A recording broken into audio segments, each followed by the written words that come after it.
Hi, this is Tim of the 1916 Company. Welcome and thanks for logging on. If you love this watch, email us Team Mosso at the1916company.com for purchase, pricing, and availability of this watch.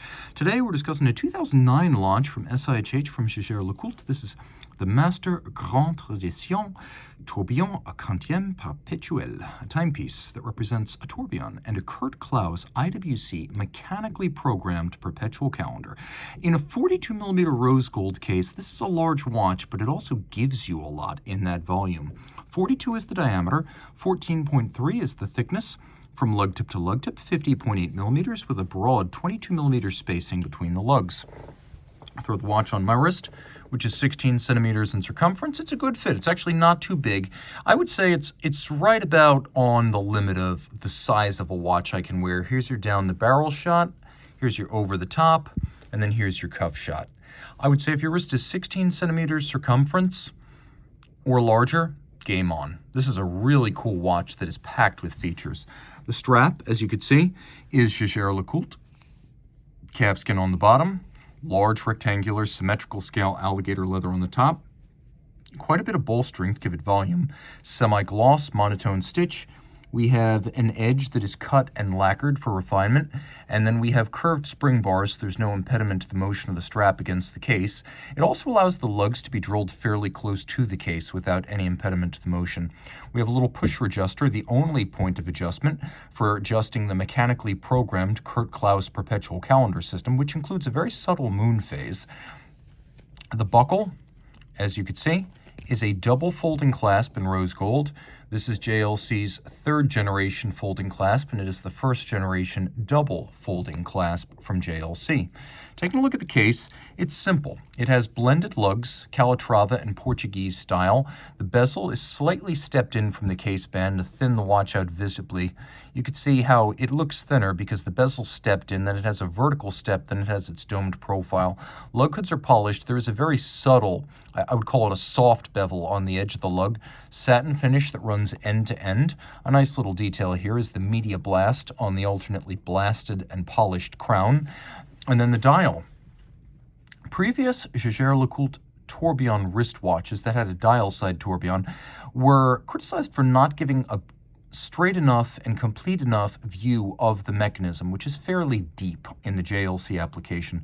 So this stepped dial was the solution, and the idea here is now you can easily see the tourbillon carriage all the way down to the escapement itself. It is a 1 minute tourbillon.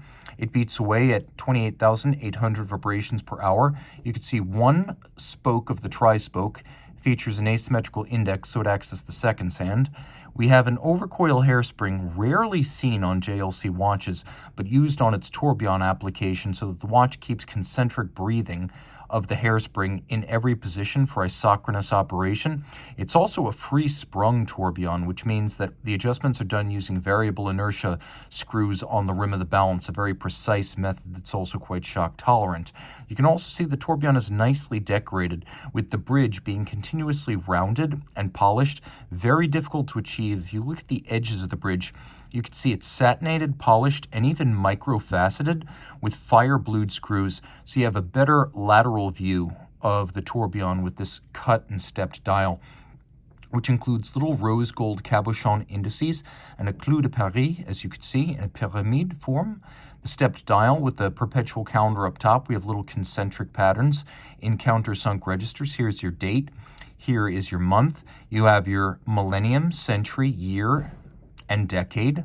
There's a little AM PM indicator above the hands at center, and that is designed to tell you when it is nighttime, the period in which you should not use the stepper adjuster for the calendar. See how this system right here, and there are little cutaways in the hands to allow you to see it.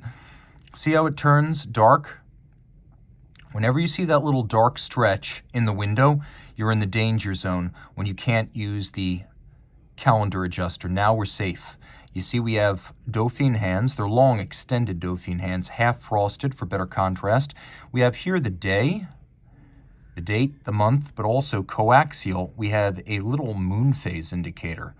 So you have both a moon phase, which is the long index, then you have the day, which is the short one. It's unconventional because most people are used to looking at a lunette-style moon phase, but that is what we have there. We also have applied rose gold dart-style diamond polished indices. and turn it all over. This is the Caliber 987 based on the 978. The 978, which is this movement with just the tourbillon, won the 2009 Concours de Chronométrie, and it was the first chronometry trial held in Switzerland for mechanical watches since the 70s. And not only did the JLC automatic winding tourbillon 978 win, it even beat JLC's own gyro tourbillon 2, which was entered in the same competition.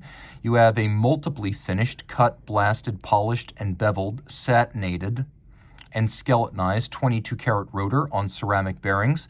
You can see the center features solarization with blued screws. We have fire blued screws across the entire movement, but also mirror polished screws. You get both Côte de Soleil radiating out across the bridges from an imaginary center point across the balance.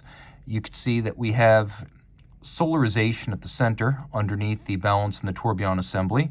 And then we have a very thin polished beveling. JLC beveling is always fairly thin on these tourbillon calibers, but you can see it is there. The light's catching it here. 48-hour automatic winding power reserve, 49 pivot joules, master 1,000 hours control, and at Jaeger-LeCoultre tourbillon regulation under the master 1,000 hours, they are said to gain 1 second or less per day. That is the timing tolerance often applied here. You can see we also have satination and engine turning on this movement, 50-meter water resistance, solidly more than the dress watch standard of 30. And the 1,000 hours test, it is a test of the fully assembled watch in 6 positions for water resistance, chronometry, power reserve, winding efficiency, and overall durability. So it is a full test of the finished watch, but the best finish and most engrossing parts of the movement are on the dial side, front and center. If you love this watch, reach out to Team Mosso at the 1916company.com for purchase and pricing details.